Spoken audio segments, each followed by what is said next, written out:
生玄黄天尊。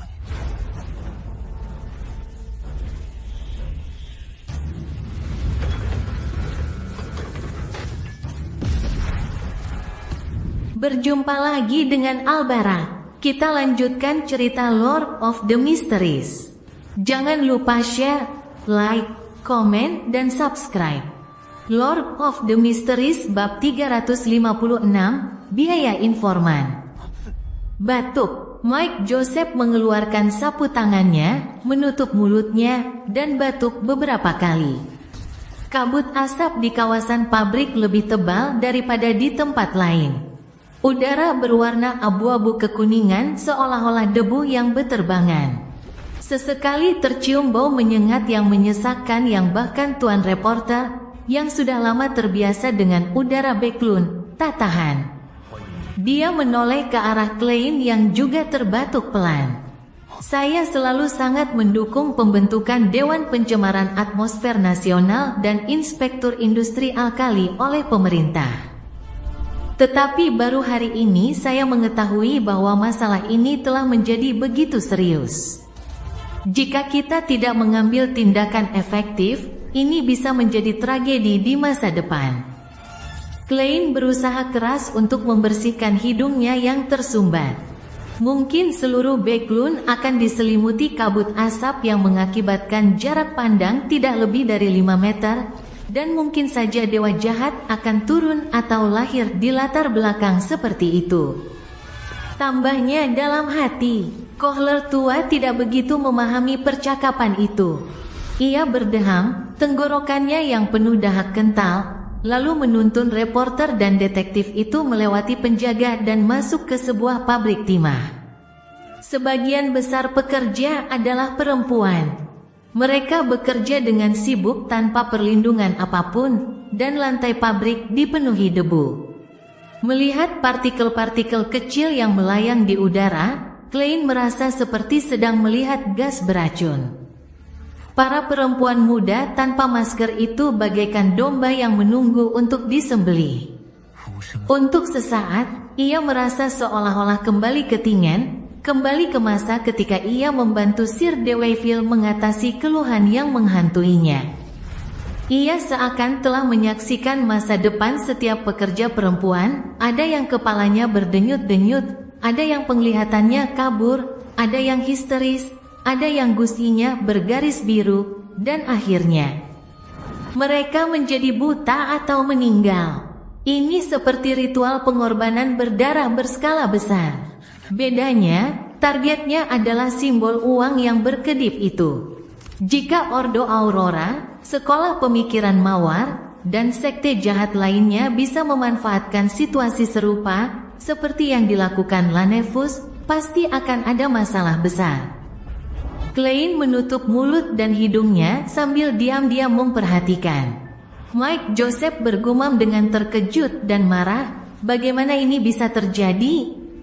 Bagaimana mereka bisa seperti ini? Beberapa waktu lalu, berbagai surat kabar dan majalah menyoroti masalah keracunan timbal. Mengapa mereka tidak mengambil tindakan pencegahan sama sekali? Mereka bahkan tidak tahan memakai masker. Pemilik pabrik ini adalah pembunuh. Dia benar-benar seorang reporter yang punya rasa keadilan. Meskipun tidak muda lagi, dia agak pelit, dan aktingnya cukup luar biasa, dia tetap mempertahankan motif aslinya yang murni. Tapi bagaimana dia bisa begitu sadar akan keracunan timbal? Benar, saya lupa, saya sudah meminta Sir Deweyville untuk mengiklankan bahaya keracunan timbal di surat kabar dan majalah.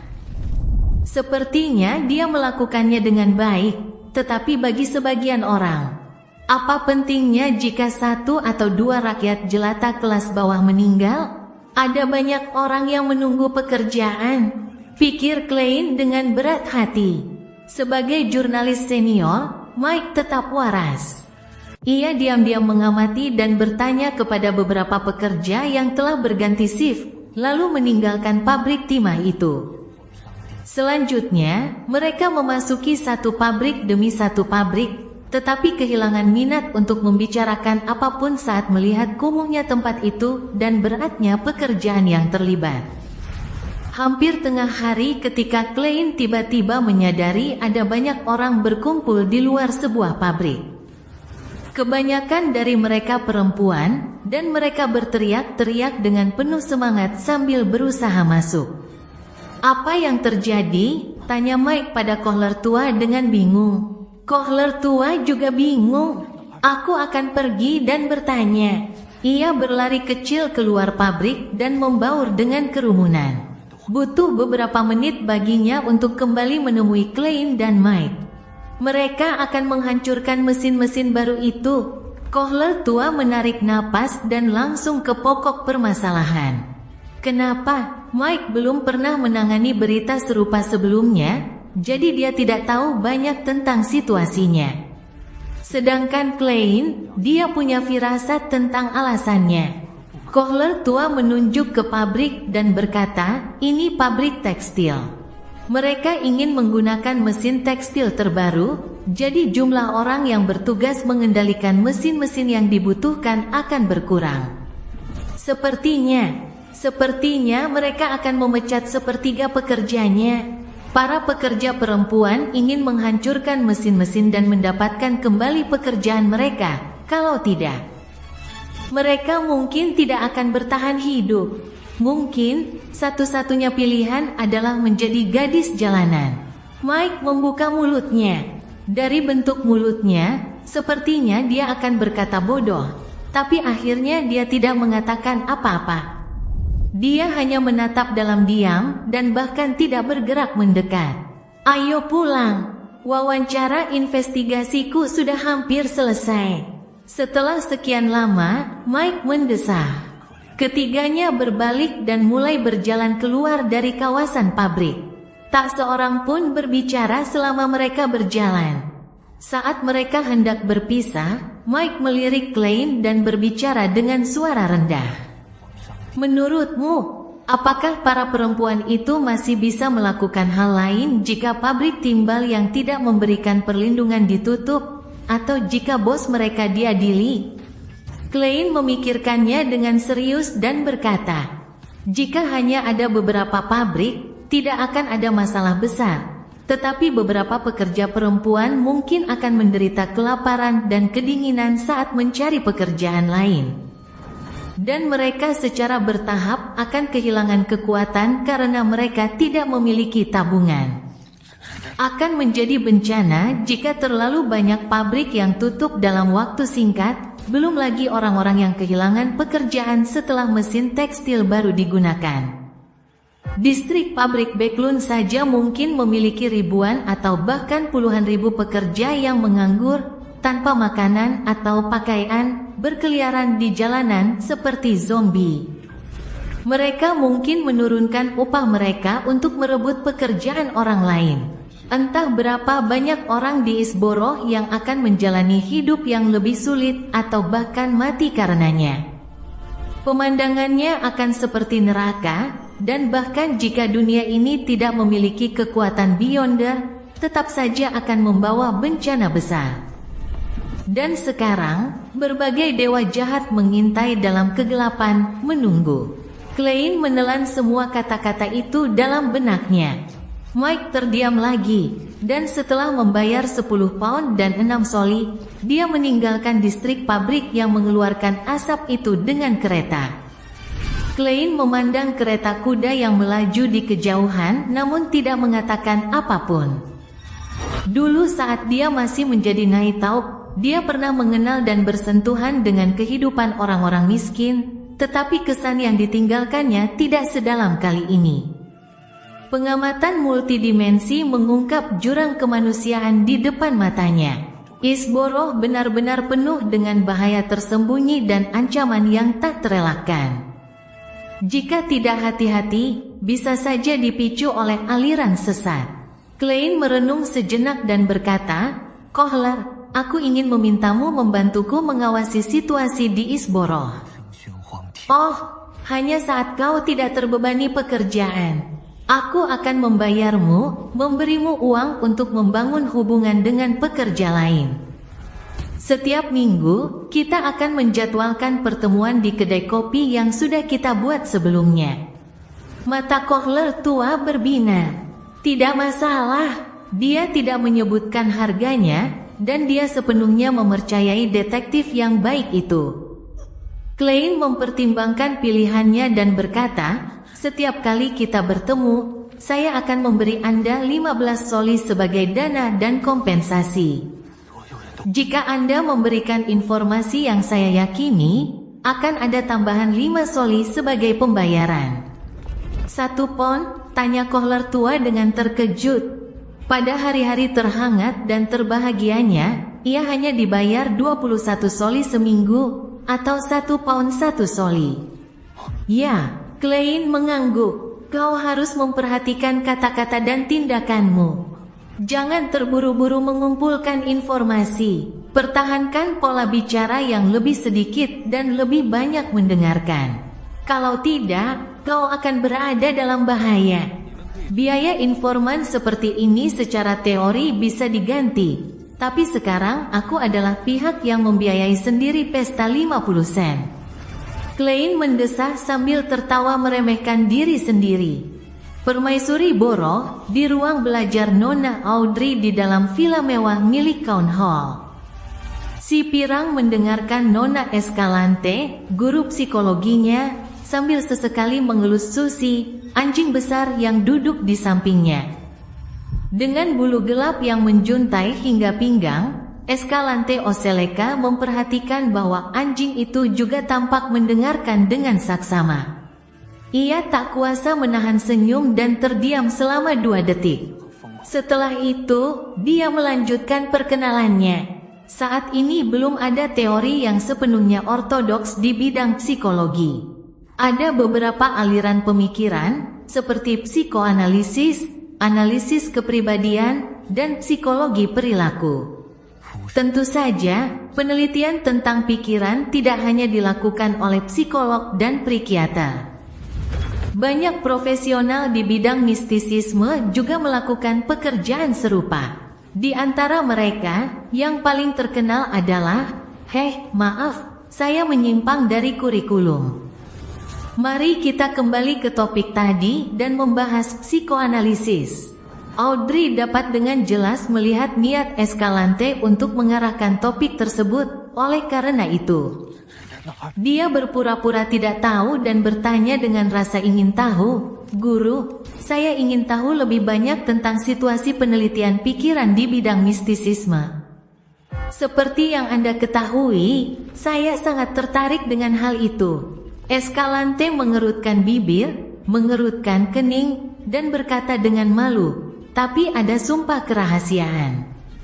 Maksudku, teori dan penelitian ini adalah bagian dari rahasia lingkaran mistisisme. Mereka mengetahui rahasia orang-orang di dalam. Begitukah? Kalau begitu, bolehkah aku bergabung? Tanya Audrey penuh harap. Mereka tidak terlibat dalam kejahatan apapun, kan? Kok bisa? Itu cuma seminar yang diselenggarakan oleh para penggemar. Escalante mengalihkan topik setelah menyinggungnya. Kita bicarakan ini nanti saja. Kita lanjutkan pelajarannya dulu. Aku harus tahu batasnya. Aku akan melakukannya selangkah demi selangkah. Jika ini memang ciri khas anggota alkemis psikologi, aku tak perlu terlalu khawatir tempat ini akan dipenuhi orang gila dan cabul seperti Tuan A. Audrey sengaja memasang ekspresi enggan saat melewatkan topik, tetapi ia tetap mendengarkan dengan sopan landasan teori psikoanalisis. Ketika kelas selesai, dan setelah mengantar Escalante pulang, dia kembali ke ruang belajar, menutup pintu kayu berat dengan hati-hati, dan berkata kepada anjing Golden Retriever yang besar itu, "Susi, apa pendapatmu tentang dia? Dia tidak tulus," jawab Susi datar. Lalu, dia memiringkan kepalanya dan berkata, "Tapi, apa yang dia katakan sangat menarik. Kurasa itu bahkan lebih menarik daripada daging dan biskuit. Susi, apakah kamu ingin menjadi psikiater di masa depan?" spesialisasi dalam perawatan penyakit mental pada hewan. Misalnya, kuda yang diduga menderita depresi di Glens. Audrey tiba-tiba berpikir keras, bertanya-tanya apakah dia harus menyiapkan jas putih khusus dan kacamata berbingkai emas agar Susie terlihat sedikit lebih profesional. Lord of the Mysteries bab 357, kejadian di perjamuan. Sekembalinya ke Jalan Mins dari kawasan pabrik, Klein makan siang sederhana dan tidur siang. Ia baru bangun di malam hari ketika langit mulai gelap.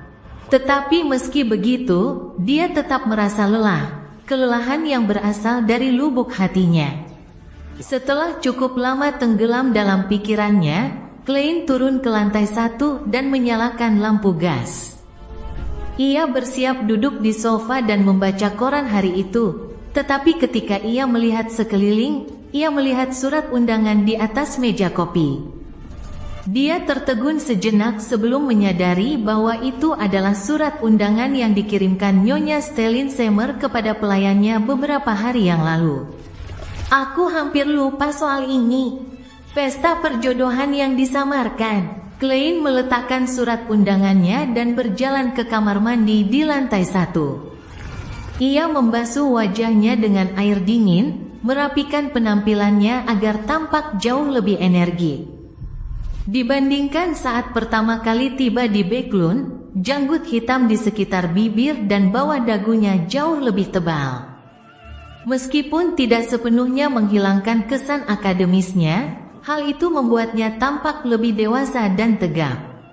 Seseorang yang tidak begitu mengenalku tidak akan mampu mengenaliku secara langsung. Klein menghembuskan napas dalam diam, menyeka wajahnya hingga bersih, dan meletakkan kacamata berbingkai emasnya di pangkal hidungnya. Dia beristirahat sebentar, berganti dengan kemeja berkerah kaku dan jas berekor hitam, lalu dengan cukup formal. Dia mengenakan topi sutra setengah tingginya dan mengambil tongkat serta surat undangannya sebelum meninggalkan rumah menuju unit di sampingnya.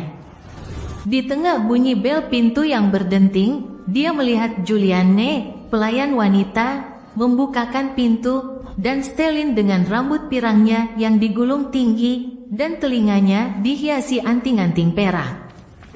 Klein melepas topinya, membungkuk, dan memuji dengan sopan, "Nyonya Seymour, Anda sangat cantik hari ini." Meskipun kata-katanya sangat asal-asalan, memang benar bahwa ia jauh lebih cantik dari biasanya. Tampaknya kemampuannya untuk berdandan dengan cermat telah mengalami terobosan yang signifikan. Sepertinya kasus perzinahan itu membuatnya berteman baik dengan Nyonya Mary. Lagi pula, Mary sekarang menjadi taipan dengan kekayaan puluhan ribu pound sterling. Dan ia telah diterima di Dewan Pencemaran Atmosfer Nasional, yang memungkinkannya berkenalan dengan banyak orang berkuasa. Ia pasti punya cukup pengalaman di bidang tata rias, pakaian, aksesori, dan sebagainya. Klein mengangguk mengerti. Sudut mulut Stellin tak dapat menahan diri untuk tidak melengkung. "Ini anting-anting baruku yang harganya 8 soli. Nyonya, Anda tidak berubah sedikit pun." Klein tersenyum dan menyerahkan topi, tongkat, dan mantelnya kepada pelayan itu. Perapian dan pipa-pipa di ruangan itu menghadirkan kehangatan awal musim panas. Banyak perempuan dan gadis muda berpakaian tidak sekonservatif itu. Beberapa lengan mereka yang indah terekspos, sementara yang lain memperlihatkan dada mereka yang berdada besar. Luke sedang membicarakan bisnis dengan beberapa teman. "Izinkan saya meminta maaf atas namanya." Stellin memainkan perannya sebagai pembawa acara wanita dengan sempurna. "Silakan makan dulu. Nanti saya akan memperkenalkan Anda kepada beberapa wanita terpelajar." "Sebenarnya, tidak perlu. Biarkan aku makan dengan tenang saja." Klein tersenyum. "Saya sudah bisa mencium aroma makanannya."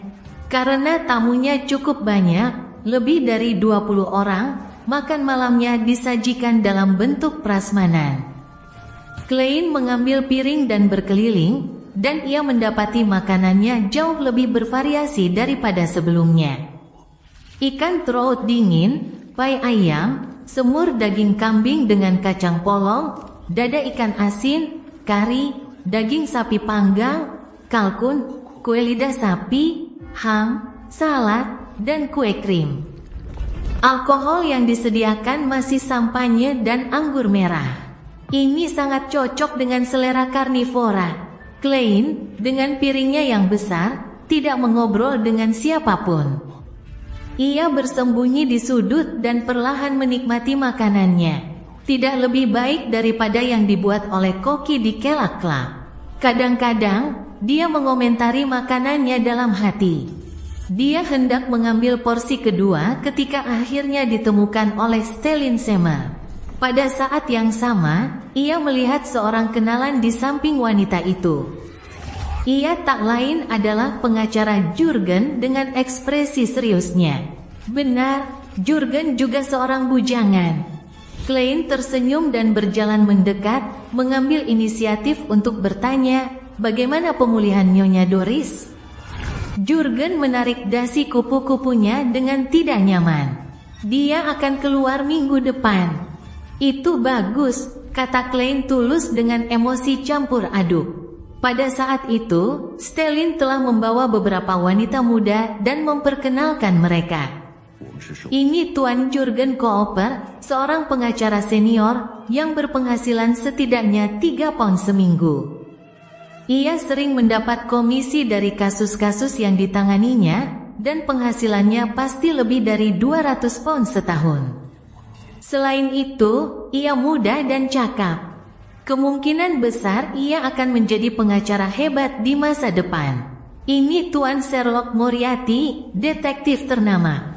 Penghasilannya tidak menentu, tapi dia dibayar mahal untuk setiap misi yang diterimanya, misalnya 10 atau 50 pound. Nyonya, bukankah ini terlalu gamblang?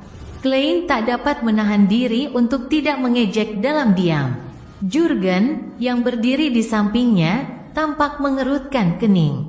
Tanpa merasa telah melakukan kesalahan, Stellin melanjutkan perkenalan. Nona Sarah Taylor, orang tuanya adalah guru di sekolah tata bahasa.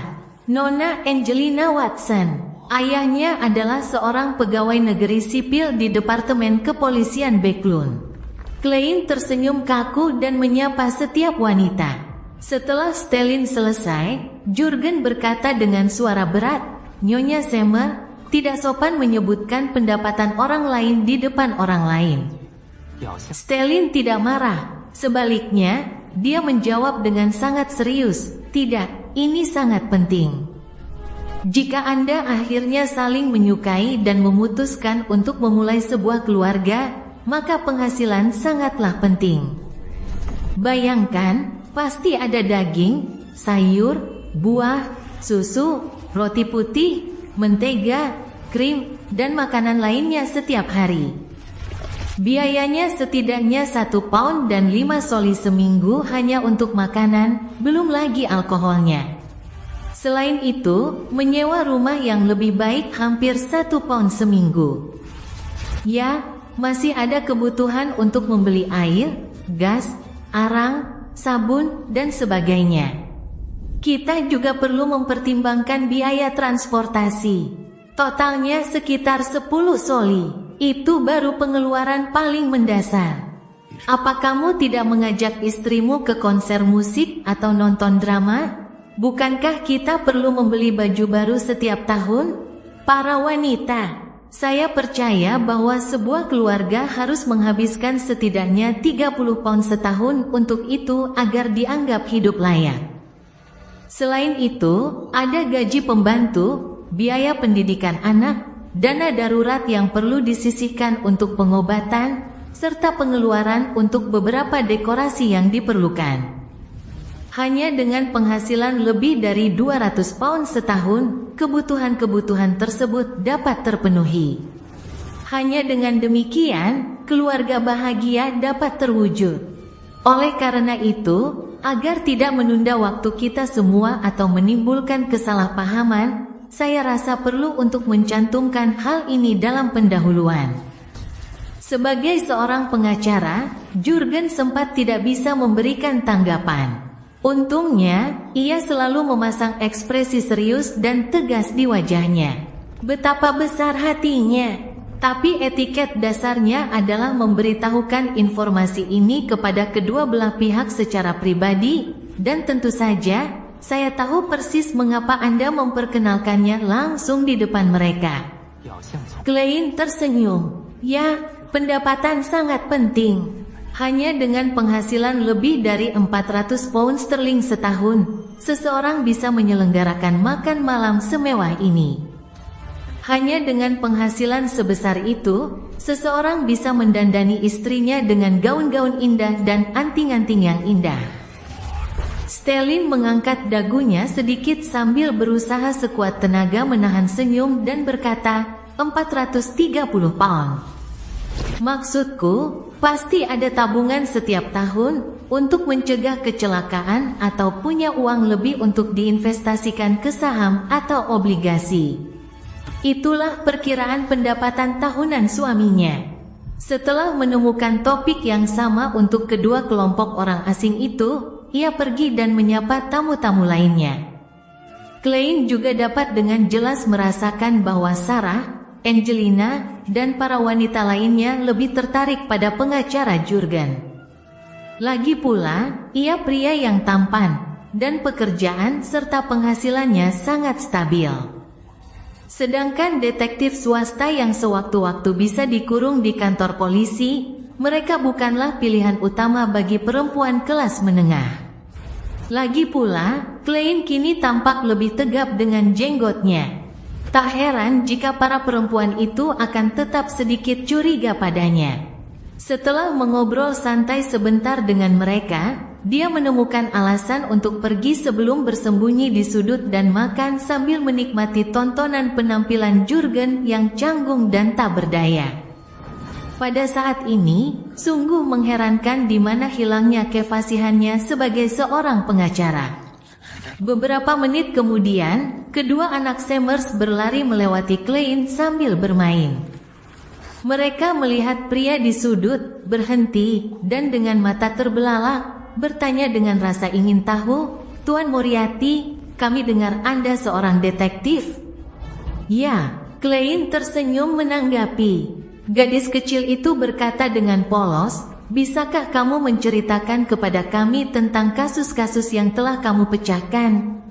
Saudara kembarnya langsung mengangguk. "Kasus-kasus yang kupecahkan, kalau bukan tentang hantu, boneka, atau anjing iblis, ya, tentang menemukan kucing atau menangkap pezina. Sungguh, tidak ada yang cocok untuk anak-anak." Klein berpikir sejenak, lalu terkekeh. "Baiklah, ini cerita tentang harta karun." Seorang petugas yang baru saja kembali dari Balam Timur tiba-tiba dibunuh. Ia hampir lupa novel-novel detektif yang pernah dibacanya di kehidupan sebelumnya, jadi ia hanya bisa mengarangnya berdasarkan kesan sama. Kedua anak itu tidak peduli dengan irasionalitas alur cerita dan mendengarkan dengan sangat serius, bahkan belajar bertanya apa yang terjadi selanjutnya.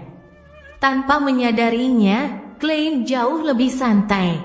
Ketika perjamuan hampir usai, dan dia hendak pergi, dia melihat wajah Stellin dipenuhi kegembiraan. "Apa alasannya untuk merayakan?" tanya Klein dengan santai.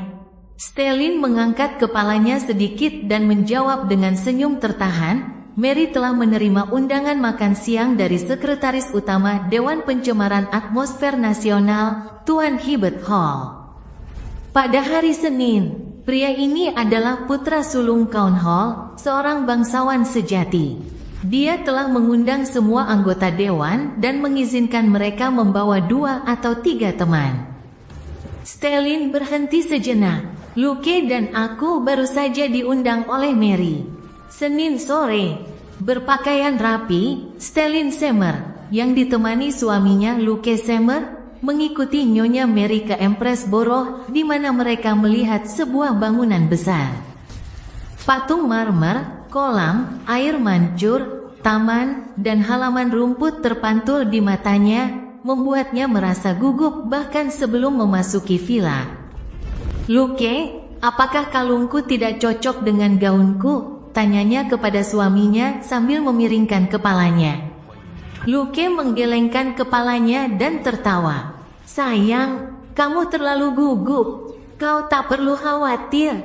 Para bangsawan hanya tinggal di tempat yang sedikit lebih besar dari kita dan makannya sedikit lebih baik.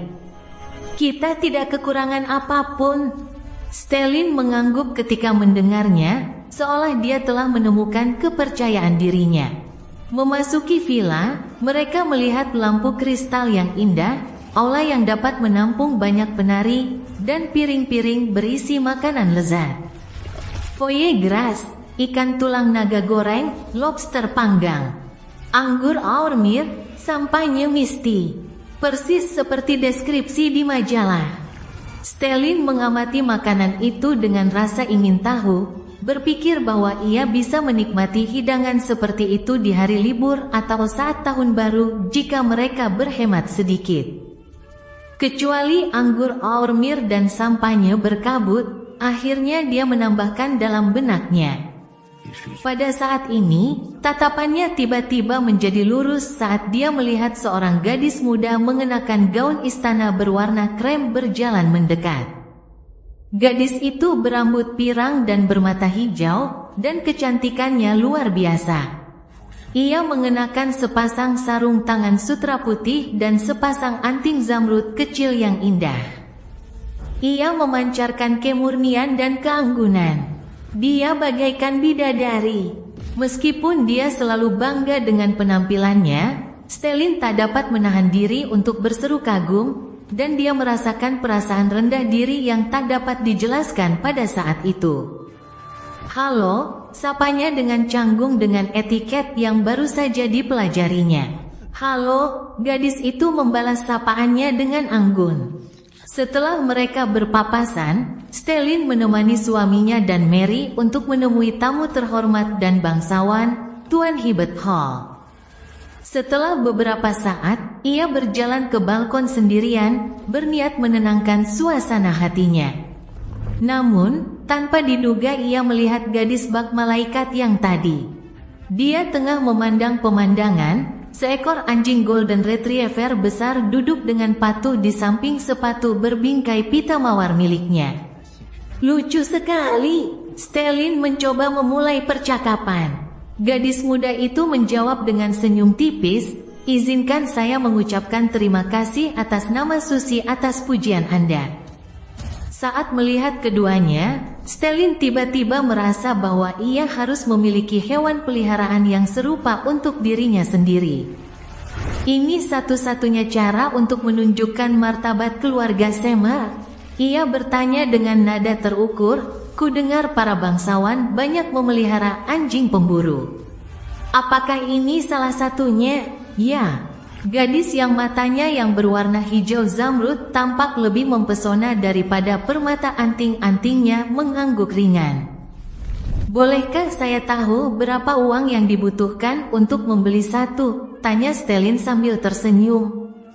Gadis yang murni dan anggun itu menatap ke arah anjing golden retriever yang besar itu dan, tanpa menghiraukan pertanyaan itu, menjawab dengan senyum tipis, 450 pound.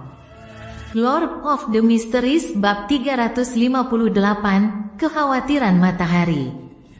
Di atas kereta mewah dalam perjalanan meninggalkan Villa Count Hall, Luke sedang mengobrol dengan Nyonya Mary tentang tamu-tamu terhormat. Seperti Ketua Dewan Polusi Atmosfer Nasional dan Kepala Dinas Cuaca Nasional, Sir Dershaw, atau anggota Dewan Polusi Atmosfer Nasional dan Presiden Royal Meteorological Society. Anggota Parlemen House of Commons, Tuan Kev, atau Direktur yang bertanggung jawab di Midshire Medical Health dan dokter terkenal, Tuan Hawkesley. Mereka semua adalah tokoh berpengaruh di pemerintahan, keluarga kerajaan, atau parlemen. Dan laporan akhir Dewan akan menjadi dasar terpenting bagi rancangan undang-undang anti polusi dan undang-undang emisi asap. Perusahaan Choim yang mengkhususkan diri dalam antrasit dan arang mencoba untuk mempromosikan dan mempercepat pengembangan, mengganggu pesaing yang lebih tua tetapi lebih besar dari menangani perubahan. Mereka tentu tidak akan pelit dengan uang mereka dan pasti akan melobi anggota parlemen yang berpengaruh untuk ikut campur dalam penyelidikan kami. Kita harus punya solusi yang jelas, seperti yang dikatakan Bapak Hibbert Hall. Kita perlu menguasai opini publik dan membiarkan surat kabar dan majalah memberitakan kengerian polusi asap. Luke adalah seorang manajer senior di Choim, asisten kunci bagi pemegang saham utama Choim sekaligus orang yang memegang kendali, Mary, dan ia sendiri cukup cakap. Saat mereka mengobrol, Luke tiba-tiba menyadari istrinya duduk di sebelahnya tanpa mengucapkan sepatah kata pun, seolah-olah dia telah kehilangan jiwanya. "Stellin, apa yang terjadi?" tanya Luke dengan khawatir. Stellin tersentak kembali ke akal sehatnya, memaksakan senyum, dan berkata, "Tidak apa-apa, aku hanya sedikit lelah." "Benar. Kamu pasti sangat tegang melihat begitu banyak tokoh penting. Sekarang, kamu akhirnya bisa rileks. Kelelahan itu hal yang sangat normal. Sebenarnya, aku juga begitu." Luke tersenyum. Stellin tidak menanggapi. Sebaliknya, dia melihat keluar jendela ke arah taman dengan danau. Telinganya masih berdenging mendengar kata-kata santai gadis bangsawan muda sebelumnya. 450 pound. Seekor anjing terlatih dihargai antara 450 dan 700 pound. Kota perak, di dasar puncak menara. Derek Bird dikurung di sebuah ruangan kecil, makan dan minum obat secara teratur. Hasilnya, kondisi mentalnya membaik dengan cepat karena halusinasi visual dan pendengarannya hilang. "Aku bisa pergi dalam 1 atau 2 hari. Sulit sekali untuk tetap terkurung di lingkungan seperti itu untuk waktu yang lama." Mantan kapten tim eksplorasi di sel sebelah telah dikurung selama 42 tahun, namun dia masih sangat sadar dan rasional. "Jika aku pasti sudah gila." Namun, eksplorasi dan monster aneh yang dia bicarakan cukup menarik dan bahkan menakutkan. Derek duduk di tepi tempat tidur, memandangi lilin yang telah padam. Sebelum para penjaga mengirimkan makanan dan obat-obatan berikutnya, ia akan ditempatkan dalam kegelapan yang sesungguhnya. Pada saat itu, dia melihat kabut abu-abu menyebar seiring dengan suara berat si bodoh yang terdengar. "Bersiap untuk pertemuan. Perubahan itu hanya sesaat." Derek memusatkan perhatiannya dan tanpa sadar menghitung detak jantungnya. Namun, ia segera menyadari bahwa hal itu tidak perlu karena kondisinya saat ini adalah menyendiri, dan ia tidak perlu menghindari orang lain. Derek, yang tidak lagi menghitung detak jantungnya, dengan cepat memikirkan sebuah pertanyaan. "Akankah tindakan tuan bodoh selanjutnya yang menarikku ke atas kabut kelabu ditemukan dan terdeteksi saat aku berada dalam batas segel objek mistis di dasar puncak menara?" Ini adalah dua benda mistis yang telah mencegah kehancuran total kota perak dalam menghadapi beberapa bencana. Dalam kegugupan dan kegelisahannya, Derek yang tidak mampu mengambil keputusan. Melihat cahaya merah gelap tak berujung memancar keluar dari kehampaan dan menelannya. Ruangan sempit dan tertutup itu berubah sunyi senyap. Bahkan suara napasnya pun terdengar sangat lemah. Tiba-tiba, dinding logam antara Derek dan mantan kapten tim eksplorasi mengeluarkan suara ketukan. Ini adalah sinyal yang digunakan keduanya jika mereka ingin berbicara satu sama lain. Tak, orang lainnya membengkokkan jarinya dan mengetuk lagi. Setelah itu, apa yang seharusnya menjadi ketukan ketiga, yang dilakukan secara berturut-turut tidak terjadi. Setelah beberapa lama, suara ketukan itu terdengar ragu-ragu lagi. Setelah itu, kedua ruangan menjadi sunyi, dan tak ada suara apapun yang terdengar. Setelah menyelesaikan makan siangnya, Audrey berlatih piano sebelum kembali ke kamar tidurnya sambil mencatat waktu. Saat dia melewati ruang kerja ayahnya, dia melihat pintunya terbuka sedikit, dan setumpuk kertas tebal tergeletak di atas meja. Sebelumnya tidak ada yang seperti itu. Penasaran, Audrey memperlambat lajunya dan mengedipkan mata pada Susie. Sebagai seorang penonton, Susie seringkali hanya membutuhkan sedikit petunjuk untuk memahami apa yang diinginkan majikannya. Tentu saja, ia juga terkadang berpura-pura tidak mengerti, hanya ingin berbaring diam. Susie, yang telah menerima sinyal itu, berlari pelan ke dalam ruang kerja, lalu merentangkan kaki depannya, meletakkannya di tepi meja, dan berdiri tegak. Dia melirik sekilas ke halaman depan tumpukan dokumen itu, kembali ke sisi Audrey, dan berkata dengan suara rendah, "Survei kondisi kehidupan di semua tingkatan di Eastborough, area dermaga, dan distrik pabrik." Audrey, apa arti kata-kata itu? Survei kondisi kehidupan di semua tingkatan di Eastborough, area dermaga, dan kawasan pabrik. Kenapa ayah tiba-tiba memesan survei ini? Aku tidak ingat pernah menceritakan apapun tentang ini kepadanya.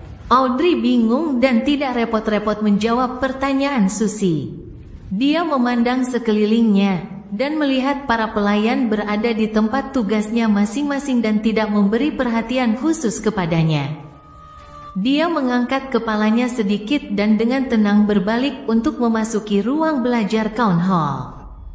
Di meja, Audrey melihat laporan itu dan melihat bahwa judulnya persis seperti yang dijelaskan Susie. Ini dokumen yang diketik dengan mesin tik. Penyidiknya adalah seorang reporter bernama Mike Joseph. Ada lambang suci Dewi di bagian bawah. Apakah ini dipesan oleh gereja Dewi? Tapi kenapa ayah diberi salinannya? Oh, ayah adalah penganut Dewi, dan gereja ingin dia memberikan dukungan dalam masalah ini. Itu hal yang baik. Audrey membuat penilaian awal. Awalnya ia berpikir untuk mempekerjakan orang lain untuk melakukan investigasi serupa. Tetapi ia merasa hal itu tidak sesuai dengan niatnya untuk membimbing orang lain di balik layar. Sangat mudah untuk diperhatikan dan tidak lagi diabaikan oleh para bangsawan lainnya. Oleh karena itu, ia ragu-ragu. Audrey meraih berkas itu dan membolak-baliknya. Ia mendapati bahwa Mike Joseph bukan satu-satunya yang melaporkan tentang Eastborough, area dermaga, dan distrik pabrik. Ada juga beberapa orang yang telah melakukan investigasi lapangan mereka sendiri dari berbagai sudut pandang. Beberapa di antara mereka bahkan menyebutkan menjamurnya aliran sesat dan bagaimana beberapa Beyonder berkolusi dengan geng-geng tersebut. Audrey melirik jam di ruang kerja dan melihat sudah hampir pukul 3. Ia segera menyerah membaca laporan itu dengan saksama dan mengembalikan dokumen itu ke keadaan semula. Sebelum dia pergi, dia mengambil sebuah buku dan menggunakannya sebagai penyamaran untuk tujuannya masuk. Tepat pukul 3. Sementara denting jam gantung masih bergema di udara, Audrey telah muncul di dalam istana megah melalui cahaya merah gelap yang samar dan mendapati dirinya di samping meja panjang kuno. Dia tersenyum, berdiri, dan membungkuk ke arah kursi kehormatan. "Selamat siang, Tuan Bodoh."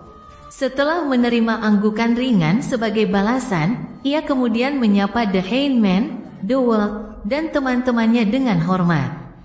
Ia menyadari bahwa The Sun tampak sedikit gelisah. "Apa yang kamu khawatirkan?" tanya Audrey. Hal ini membuat Klein tidak perlu berbicara, karena ia juga menyadari bahwa Little Sun tampak tidak beres. Memasuki ruang misterius ini lebih dulu. Ia merapikan barang-barang di atas meja, melemparkannya ke sudut bersama peluit tembaga azik, botol racun biologis, peluit tembaga Numinous Episcopate, dan benda-benda lainnya. Ia kemudian menutupi semuanya dengan kabut tebal. Saat ini, yang ada di meja di hadapannya hanyalah kartu Kaisar Kegelapan. Ini adalah barang yang cocok dengan identitas si bodoh.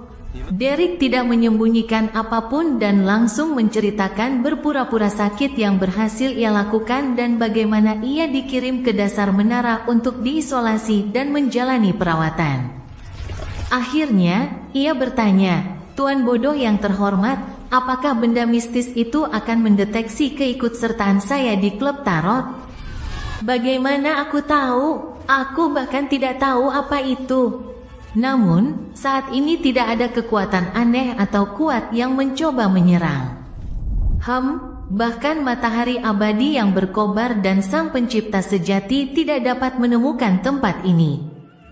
Klein mengetuk jarinya di tepi meja perunggu panjang dan menjawab dengan sikap santai, "Secara umum, itu tidak akan membuat penemuan apapun. Tetapi beberapa benda mistis memiliki efek khusus." Melihat Tuan Full memberikan jawaban positif, Derek langsung merasa lega. Ia menjawab singkat dan berkata, "Saya juga tidak yakin dengan efek khususnya. Itu salah satu rahasia utama kota perak." Pada titik ini, ia tiba-tiba teringat apa yang dikatakan mantan kapten tim eksplorasi itu. Ia melontarkan pertanyaan, "Pernahkah kalian mendengar tentang seseorang bernama Amon?" Setelah berpikir sejenak, Klein teringat sumber keakraban itu. Namun, ia tidak menjawab dengan tergesa-gesa. Ia justru menatap pria yang digantung, tahu betul bahwa anggota gereja Dewa Badai tingkat menengah ini juga mengenal Amon, dan mungkin ia bahkan lebih mengenalnya. Audrey pun menatap pria yang digantung. Ia juga pernah mendengar nama itu darinya terakhir kali. Force mendengarkan dengan wajah kosong, merasa bahwa hal-hal yang dibahas di sini selalu berada di luar cakupan pengetahuannya. Alger mengerutkan kening dan bertanya dengan bingung, "Kau bertemu dengan seorang pria yang menyebut dirinya Amon saat kau menjelajahi daerah sekitar kota perak? Atau mungkin, Anda menemukan catatan terkait?" Derek mengangguk serius dan berkata, "Ya. 42 tahun yang lalu, sebuah tim penjelajah bertemu dengan seorang pria yang mengaku sebagai Amon di kedalaman kegelapan. Setelah mereka kembali ke kota perak, mereka kehilangan kendali satu demi satu. Hanya satu dari mereka yang tersisa, dan dia dipenjara di dasar menara, di sel di sebelahku. Mungkin dia juga menjadi gila dan itu hanya khayalannya saja." Force, yang memiliki segudang pengalaman dalam menciptakan novel, mengajukan sebuah tebakan. Alger melirik tuan bodoh yang duduk di ujung meja. Melihatnya tampak tenang dan tanpa ekspresi apapun, ia dengan berani berkata, "Imajinasi memang mungkin, tetapi seseorang tidak boleh membayangkan nama Amon tanpa alasan." Dia menoleh ke Desun dan berkata, "Pada zaman keempat, sekitar 1500 tahun yang lalu di kerajaan tempat kita tinggal, ada sebuah keluarga dengan kekuatan aneh. Mereka berasal dari dinasti Tudor, dan nama keluarga mereka adalah Amon. Bahkan di era dengan banyaknya Beyonder urutan tinggi, nama keluarga klan dianggap tabu." Lord of the Mysteries bab 359, Sang Penghujat. Hakim Audrey bertanya, bukan kepada Desun, "Mengapa?" Pria yang digantung, Alger, tidak menjawabnya secara langsung saat dia melanjutkan, "Abraham, Antigonus, Amon, Jacob, dan Tamara adalah 5 keluarga besar yang mendukung berdirinya dinasti Tudor, dan mereka adalah yang kedua setelah Kaisar Darah. Di antara mereka, keluarga Amon adalah yang paling misterius. Mereka memiliki sejarah yang paling sedikit tertinggal, dan mereka tampaknya telah terdistorsi dan ditutupi oleh semacam kekuatan. Ada informasi yang datang dari Raja Lima Lautan, Nas. Keluarga Amon adalah keluarga penghujat, dan mereka menggunakan rahasia untuk merebut kekuasaan para dewa. Keluarga Amon juga menyebut diri mereka sebagai keturunan Dewa Matahari kuno. Derek berkebingungan. Dalam pengetahuannya tentang mitos, tidak ada yang namanya Dewa Matahari kuno. Di antara 8 dewa kuno, Raja Raksasa, Aurmir, Naga Imajinasi, Ankewell, Raja Mutasi, Kefastir, Raja Peri, Soniatrim, Raja Serigala Iblis, Phlegrea, leluhur vampir, Lilith, leluhur Phoenix, Gregres, dan Raja Iblis, Farbauti. Tak satu pun dari mereka yang memiliki kekuatan matahari. Derek mempertimbangkan masalah ini dengan serius. Jika aku benar-benar perlu menghubungkannya, Tuhan yang menciptakan segalanya, Tuhan yang Maha Kuasa dan Maha Tahu, telah menunjukkan kekuatan di wilayah matahari. Mungkinkah keluarga Amon adalah keturunannya? Menyadari Sun diam saja, Alger mengelus janggut tipis di dagunya dan berkata, keluarga Amon adalah klan keluarga kuno yang berasal dari 1000 hingga 2000 tahun yang lalu. Hampir seperti sejarah. Saya sangat penasaran, mengapa pria yang Anda temui muncul di sekitar kota Perak? Apa tujuannya? Benar. Bagaimana mungkin keluarga Amon yang ada di dunia Tuan Heinman, Nona Justice, dan rekan-rekannya muncul di sekitar kota Perak kita? Mengapa dia gagal memenuhi janjinya setelah menerima permintaan menjadi tamu? Dia secara misterius pergi dan menyebabkan seluruh tim kehilangan kendali. Ya, selain kapten, apa yang ingin dia lakukan? Apa yang dia cari? Jika dia adalah keturunan Tuan, mungkin tujuannya sama denganku, untuk mencari tahu penyebab bencana dari zaman kuno dan untuk mencari tahu kebenaran kutukan itu. Derek membiarkan imajinasinya menjadi liar sejenak. Setelah beberapa saat, dia menggelengkan kepalanya dan berkata, Tuan Heinman, saya tidak dapat menjawab pertanyaan Anda. Saya juga sedang mencoba mencari tahu masalah ini. Alger menjawab, tampak agak kecewa. Cobalah berkomunikasi lebih sering dengan mantan kapten di sel sebelahmu. Coba kau gali informasi lebih lanjut darinya. Setelah mengatakan ini, ia berpikir sejenak dan memperingatkan, namun, Anda harus berhati-hati dan bijaksana. Saya pikir orang itu sangat berbahaya. Sangat berbahaya, kau juga berpikir begitu? Tanya Derek, merasa agak terkejut. Para penatua dari dewan yang beranggotakan 6 orang juga berpikiran sama. Si pria yang digantung menatap kubah tinggi itu dan menarik napas dalam-dalam. Mereka yang tidak berpikir demikian adalah mereka yang tidak memiliki pikiran yang sehat. Melihat Desun masih bingung, ia menggelengkan kepala dan berkata, dia satu-satunya anggota tim eksplorasi yang masih hidup.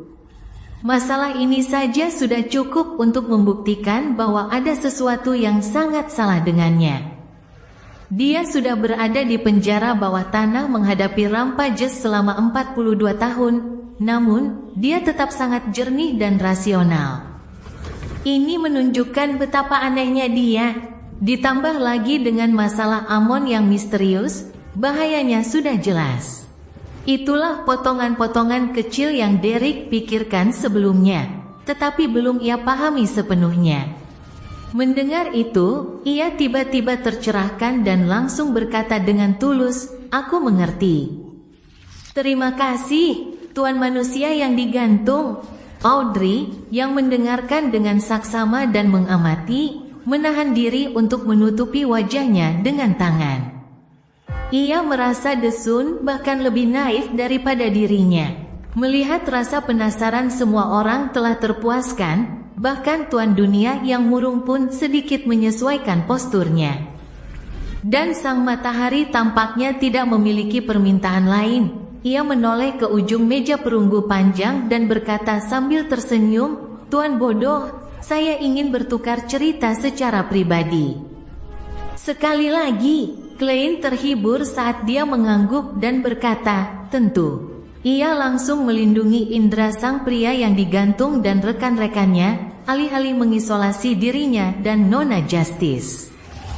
Alasan utamanya adalah karena ia takut yang lain akan berkomunikasi karena bosan, sehingga mengungkap fakta bahwa The World hanyalah sebuah repeater. Setelah menerima sinyal, Audrey tersenyum dan berkata, "Tuan bodoh, saya punya 3 halaman baru buku harian Roselle." Setelah kartu penghujatan dicuri oleh pemuja si bodoh, ia tidak menghindari mengunjungi museum kerajaan karena rasa bersalah. Sebaliknya, ia bersikap seolah-olah tidak terjadi apa-apa. Ia secara terbuka meminta hal ini kepada ayahnya, dan seminggu setelah pameran berakhir, ia mendapat kesempatan lagi untuk membolak-balik buku catatan itu. Audrey berpikir bahwa tampil tidak terpengaruh adalah cara terbaik untuk menghindari kecurigaan. Jika dia terus-menerus melakukan tindakan merasa bersalah dan tidak melakukan apa yang logis. Bahkan jika gereja Dewa Uap tidak mencurigainya sebelumnya, mereka selanjutnya akan merasa bahwa ada masalah. Berdasarkan pengalamannya sendiri, ia yakin bahwa beberapa halaman pertama buku harian akan mengungkapkan banyak informasi, jadi ia hanya menghafal 3 halaman pertama saja. Tanpa menunggu si bodoh bicara, ia segera menambahkan, "Aku mengerti ini bukan masalah yang perlu dibicarakan secara pribadi. Tapi aku ingin merahasiakannya dari Nona penyihir selama 1 atau 2 minggu. Dengan begitu, bahkan jika dia tahu kau membutuhkan buku harian Roselle di masa mendatang, dia tidak akan curiga kalau aku Justice." Dia pernah bertemu Force dan Sio suatu kali di tengah minggu. Dan saat memimpin percakapan, dia tentu saja menyebutkan bagaimana anjing kesayangannya, Susie, telah mengunyah buku catatan Roselle, sehingga tidak dapat diambil lagi. Secara umum, dia tidak perlu lagi menyembunyikan fakta bahwa Tuan Bodoh membutuhkan buku harian Roselle, tetapi dengan menggunakan kemampuan telepatinya, dia mensimulasikan apa yang akan dipikirkan Force. Percaya bahwa dia akan memiliki pikiran seperti itu. Apa itu buku harian? Itu buku harian tempat Roselle mencatat rahasianya. Bahkan Tuan Bodoh pun menganggapnya begitu penting. Aku ingat Nona Audrey punya beberapa. Tunggu sebentar. Kebetulan beberapa hari yang lalu halaman-halaman buku harian itu dikunyah oleh anjingnya. Bukankah ini terlalu kebetulan? Untuk mencegah Force mempunyai pikiran seperti itu, Audrey berharap dapat merahasiakannya setidaknya selama seminggu lagi. Setelah menjadi seorang telepati, ia tidak hanya mampu melihat aura dan warna emosi target, tetapi juga mampu membaca pikiran dangkal orang lain dan mensimulasikan pikiran mereka. Oleh karena itu, ia memahami satu hal, bahwa dalam proses membimbing orang lain, ia harus berusaha sebaik mungkin untuk tidak bersikap tiba-tiba atau bertindak melawan logika dan akal sehat. Hanya ketika semua detailnya cukup halus dan masuk akal sehingga target tidak menyadari bahwa ia sedang dibimbing, barulah ia dianggap sebagai telepati yang berkualifikasi. Halus dan masuk akal adalah 2 kata kunci terpenting. Audrey menyimpulkan dalam hatinya. Alasan mengapa dia membaca buku catatan Roselle lagi adalah justru untuk menghindari bersikap tidak masuk akal. Dia benar-benar layak menjadi seorang telepati. Dia sudah lama menyadari bahwa Nona penyihir adalah salah satu dari 2 orang yang dia rekomendasikan. Klein tersenyum tanpa komitmen. "Kamu ingin menukarkan 3 halaman itu dengan apa?" Pertanyaan ini diajukan dengan penuh keyakinan karena, setelah mendapatkan kitab rahasia, kelemahan terbesarnya di bidang mistisisme telah terjembatani. Mengenai rahasia para dewa lainnya, serta pengetahuannya tentang urutan, ia tahu banyak tentang mereka. Salah satu saja sudah cukup untuk menghadapi Nona keadilan. Kita akan tetap berteman jika kau tidak membicarakan rumus Prikiata. Klein menyindir dalam hatinya. Audrey sudah lama memikirkan pertanyaannya. Ia terdiam sejenak sebelum berkata, "Tuan bodoh, saya ingin bertanya satu hal. Mengapa dikatakan bahwa kartu penghujatan menyembunyikan rahasia mendalam para dewa?" Pertanyaan bagus. Klein tersenyum diam-diam. Sambil menatapnya agar dia bisa memikirkannya sendiri, dia berkata dengan dalam dan tenang, "Urutan 0, Kaisar Kegelapan." Urutan 0, masih ada urutan 0? Ada urutan 0 di atas urutan 1? Apakah itu urutan yang mewakili dewa? Kaisar Kegelapan adalah dewa? Serangkaian pertanyaan tiba-tiba muncul di benak Audrey. Hal ini membuatnya terkejut, puas, dan terkejut. Menahan kegugupannya dan kegembiraan yang tak dapat disembunyikan, dia menarik napas dalam-dalam dan membayangkan 3 halaman buku harian Roselle. Klein mengambilnya, melihatnya sekilas, dan memastikan bahwa ini bukanlah salah satu benda yang pernah dilihatnya sebelumnya. Tanggal 23 Februari tahun 1143. Aku telah bertransmigrasi ke dunia ini selama lebih dari seminggu. Aku harus menulis sesuatu dan menggambarkan hal-hal yang telah kutemui, atau aku merasa seperti akan gila. Hehe, kalau aku tulisnya pakai aksara Mandarin sederhana, aku yakin gak akan ada yang bisa ngerti. Dunia ini pakai huruf alfabet. Saya sekarang Roselle Gustav. Tetapi saya tidak akan pernah melupakan nama asli saya. Huang tahu, aku juga tidak tahu bagaimana aku bertransmigrasi.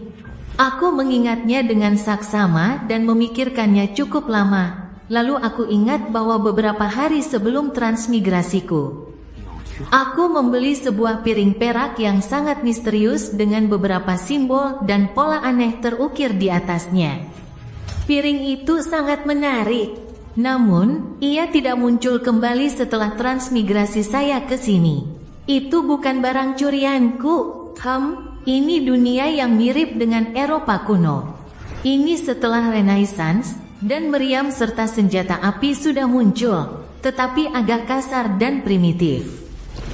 Sedangkan saya, Huang Tao Roselle Gustav, sebagai penggemar sastra daring, saya senang membaca novel-novel bergenre transmigrasi dengan teknologi. Saya tahu banyak hal bermanfaat dan khususnya membaca pengetahuan yang relevan. Inilah panggung di mana aku bisa menunjukkan kemampuanku. Tapi, aku sadar ingatanku payah banget. Aku hampir lupa semuanya. Surga mengizinkanku bertransmigrasi ke dunia lain. Tapi aku tidak diberi ingatan atau sistem yang luar biasa. Aku juga tidak diberi pintu 2 arah. Bagaimana aku bisa bertahan hidup seperti ini? Baiklah, saya akan mulai dengan beberapa detail. Kalau sudah punya uang, saya akan mempekerjakan banyak pengrajin, penemu, dan ilmuwan.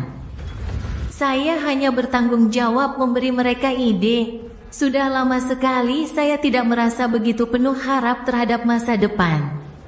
Tapi aku masih sedikit merindukan ibu dan ayah. Lagi pula, hiburan di dunia ini terlalu monoton. 1 atau 2 pelayannya tidak begitu cantik, dan seluruh tubuh mereka memancarkan aura pedesaan. Rasanya aku ingin homesio.com 1 bangkrut total. Saya belum selesai membaca 500 Good for Nothings 2 karya Lin Gao, dan ada begitu banyak wanita cantik yang menunggu saya di TikTok. Game Kings of Glory dan PUBG masih menunggu saya. Memikirkannya membuat saya merasa sedikit depresi. Saat Klein membaca, dia hampir mengerutkan kening. Awalnya, ia menduga, berdasarkan kemunculan Raja Bajak Laut dan 4 penunggang kuda kiamat, bahwa Roselle telah menyeberang 3 hingga 5 tahun lebih awal darinya. Namun, kini ia menyadari bahwa jarak antara transmigrasi mereka tak lebih dari setahun. Tetapi mengapa ada perbedaan hampir 200 tahun di sisi ini? Lord of the Mysteries bab 360, teka-teki yang sulit. Klein berpikir serius selama beberapa saat dan memunculkan segala macam teori, tetapi karena ia tidak memiliki informasi yang diperlukan, ia hanya dapat secara sementara menghubungkan penyebab masalah tersebut dengan perbedaan aliran waktu antara bumi dan dunia ini. Rosel dan aku bertransmigrasi kurang dari setahun, tetapi di dunia ini, kami terpisah hampir 200 tahun. Artinya, bahkan jika aku menghabiskan 200 tahun untuk menemukan cara kembali, kemungkinan besar aku tidak akan kehilangan kesempatan untuk bertemu orang tuaku. Paling-paling, aku akan hilang selama setahun. Klein membuat kesimpulan yang kontras, yang memperbaiki suasana hatinya secara signifikan. Ia langsung merasa penuh motivasi. Tentu saja, dia sendiri tahu betul bahwa penalaran ini tidak ketat, karena ini ditentukan oleh satu prasyarat, dan saat ini mustahil untuk mengonfirmasinya. Bagaimana jika Rosel bertransmigrasi setelahku? Itu mungkin melibatkan apa yang disebut turbulensi spasial temporal. Ketika saatnya tiba, tidak ada jaminan aku akan kembali ke simpul waktu yang tepat. Klein meredam suasana hatinya yang sedang berkembang. Catatan harian pertama Rosel adalah hasil dari penantian yang panjang, oleh karena itu, catatan tersebut memakan waktu lebih dari 2 halaman. Klein membalik halaman terakhir dan membaca 2 baris sisanya. Tanggal 25 Februari. Dunia yang membosankan. Tidak ada surat kabar dan sangat sedikit novel. Kurasa aku perlu membantu masyarakat yang miskin budaya ini. Tetapi premisnya adalah aku harus mendapatkan uang dan mengingat kembali bagaimana kertas dibuat dan bagaimana mesin cetak dibuat. Sebagai seorang transmigran, saya hanya bisa hidup dengan uang saku pemberian ayah dan ibu baru saya. Saya hanya sesekali melihat 1 atau 2 emas Vermo yang berkilau. Sungguh kisah yang tragis. Namun, berburu cukup menarik. Tanggal 28 Februari. Dunia ini mungkin sedikit berbeda dari yang ku kenal. Hari ini saya tersesat saat berburu di hutan. Akibatnya, saya menyaksikan pertempuran yang luar biasa sengitnya. Dalam pertempuran itu, pria yang terkepung itu punya mata tambahan yang tumbuh di wajahnya, totalnya 4 mata. Mata-mata itu bahkan memancarkan cahaya hijau tua. Ini benar-benar tidak masuk akal. Apa ini monster?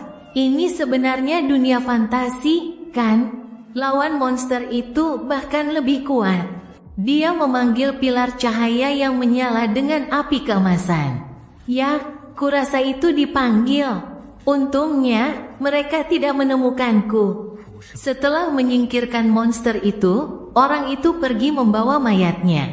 Aku, Huang Tao, memang protagonisnya. Aku menemukan kebenaran dunia ini beberapa hari setelah aku bertransmigrasi. Mungkin mereka bisa mengenali simbol dan pola misterius pada token perak itu. Tentu saja, aku tidak akan bertanya. Aku ingin menjadi seperti mereka dan memecahkannya sendiri. Ada alasan kunci lain kenapa aku bilang begitu. Aku bahkan gak ingat polanya kayak apa. Aku cuma samar-samar mengingatnya. Benar-benar protagonisnya, Kaisar, apa kau sudah menuangkan semua jiwa sindrom anak kelas 8-mu ke dalam buku harianmu? Klein tak kuasa menahan diri untuk tidak mengejek. Dia sangat tertarik pada lempengan perak, yang mungkin menjadi penyebab transmigrasi Rosel, dan dia ingin tahu seperti apa simbol dan pola di atasnya. Jika dia benar-benar dapat menguraikannya dengan mengandalkan pengetahuan mistis dunia ini, maka transmigrasi mungkin bukan hanya suatu kebetulan. Klein meletakkan halaman-halaman buku harian itu, mengetuk-ngetukkan jarinya di atas meja, dan mengangkat layar yang mengisolasi si pria yang digantung dan si penyihir. Silakan berdagang dengan bebas. Klein bersandar di kursinya dan tersenyum. Force menarik napas dalam-dalam dan berkata, Saya ingin membeli kantong perut Spirit Eater dan 20 ml darah marlin laut dalam. Pembayarannya akan menggunakan pound emas. Aku masih punya 430 pound, aku mampu beli satu. Dia menyemangati dirinya sendiri dalam hati. Mengenai dari mana sisa uang itu akan datang, dia tidak tahu. Inilah salah satu alasan utama yang menghalangi banyak Beyonder untuk maju. Orang-orang tidak bisa benar-benar berusaha menghabiskan uang di luar kemampuan mereka. Jika bukan karena aku harus menjadi trick master untuk sepenuhnya terbebas dari pengaruh omelan bulan purnama. Aku bahkan tidak akan mempertimbangkan untuk maju setelah aku memiliki sumber daya Beyonder yang melimpah. Aku bahkan tidak akan menghubungi lingkaran ini. Aku akan menulis buku, menabung, minum teh, dan berjalan-jalan di jalanan bersama Sio. Setelah dia selesai dengan tugas itu, kita bisa bepergian ke berbagai penjuru benua utara dan selatan. Kita tidak perlu takut akan bahaya atau kecelakaan, dan kita bisa menikmati hidup. Pikiran Force tiba-tiba mulai melayang. Tepat ketika ia mengira tak seorang pun akan menjawab. Alger berkata dengan suara pelan, "Aku melihat darah marlin laut dalam di pertemuan bajak laut besar baru-baru ini, tapi sayangnya kau sudah melewatkannya. Seharusnya kau bilang begitu sebelumnya." "Tidak, aku salah. Kau belum bergabung dengan klub tarot saat itu. Lalu apa gunanya mengatakan ini? Memamerkan pengalamanmu?" Force mengerucutkan bibirnya diam-diam, tetapi berkata dengan serius, "Tuan Heyman, tolong awasi aku. Aku bisa menerima harga antara 300 dan 400 pound." Alger mencibir, "Laut bahkan lebih luas daripada daratan. Bajak laut mungkin tidak akan bertemu satu sama lain dalam waktu setengah tahun. Bahkan di pulau-pulau tempat mereka membuang jarahan mereka, bahan-bahan Beyonder jarang dikumpulkan. Hanya kota-kota besar seperti Backlund, Trier, Set, Milom, dan Vena Potter yang bisa mengumpulkan banyak bahan." "Dari aksenmu, sepertinya kamu warga Backlund, atau seseorang yang sudah tinggal di Backlund selama bertahun-tahun." "Maksudmu aku masih perlu mengandalkan diriku sendiri?" Force hampir mendongak ke kubah yang tinggi. Pada titik ini, Derek berkata, "Saya tahu kira-kira di mana beberapa Spirit Eater aktif. Tapi saya tidak membutuhkan pound emas yang kalian bicarakan." Force berkata dengan senyum palsu, "Apa yang kamu inginkan?" "Rumus untuk ramuan Imam Besar Surya." Audrey cepat menjawab dalam hati. Derek berpikir serius dan berkata, "Formula ramuan Imam Besar Surya. Itu formula urutan 7, kan? Aku pernah mendengarnya, tapi formula untuk urutan ini setidaknya 750 pound, dan kalau kau sedang terburu-buru, harganya bisa lebih dari 1000 pound. Lagi pula, kantong perut Spirit Eater dan darah marlin laut dalam masing-masing tidak lebih dari 400 pound. Harganya biasanya hanya 300 pound. Kau mengerti maksudku?" Force mencoba menjelaskan kepada Desun bahwa ini bukan transaksi yang setara. Tanpa ragu, Derek menjawab, "Aku bisa memberimu 2 atau 3 kantong perut Spirit Eater."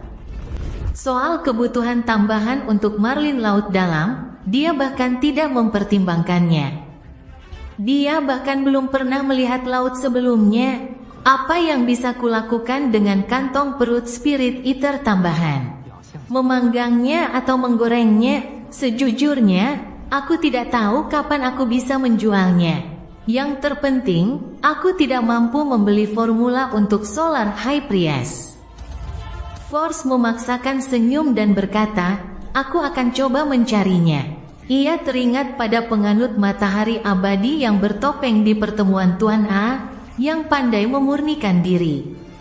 Ia teringat pada cincin Band of Light, dan ia yakin bisa mendapatkan petunjuk tentang formula ramuan Imam Besar Matahari.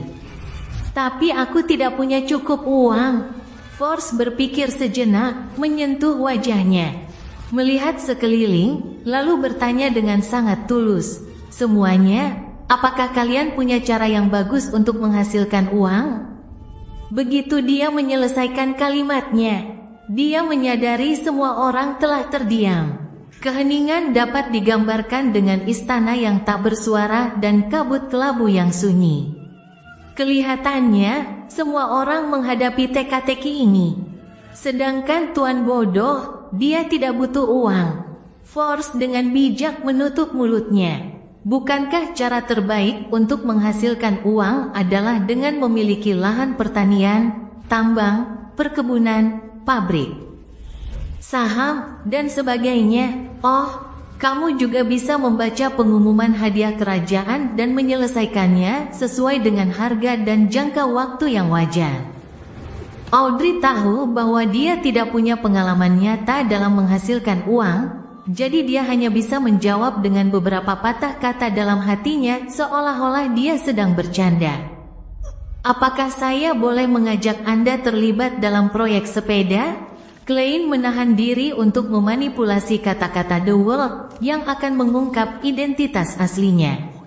Setelah menunggu beberapa detik, dia mempertahankan postur yang tidak dapat dipahami, membuat dunia berkata dengan muram dan serak, "Bantu aku mengawasi kelenjar pituitari dan darah pemburu berwajah 1000 yang bermutasi. Juga karakteristik bayangan berkulit manusia dan rambut naga laut dalam." Meskipun Klein hanya memiliki 589 pound emas tersisa, ia kini memiliki Beyonder yang berkarakter manusia serigala dan botol racun biologis. Lebih lanjut, ia sedang mempertimbangkan untuk mencari peluang mengubah Beyonder menjadi benda mistis dan kemudian menjual salah satunya. Kalau begitu, itu lebih dari cukup untuk menyamai biaya bahan sekuens 6 Beyonder. Oleh karena itu, ia berencana meminta bantuan anggota klub tarot untuk memperhatikannya terlebih dahulu agar ia tidak melewatkannya. "Baiklah," Derek, si Sun, menjawab lebih dulu, tapi dia tidak berjanji apapun.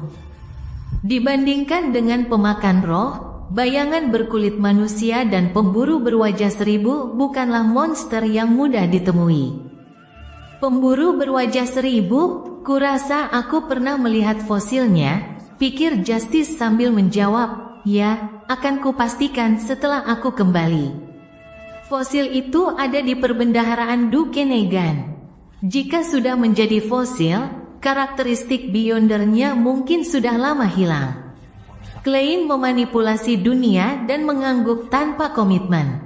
Setelah hening sejenak, Alger berkata, "Bantu aku mengawasi orang yang terlibat dalam hilangnya budak-budak kolonial yang disebutkan sebelumnya."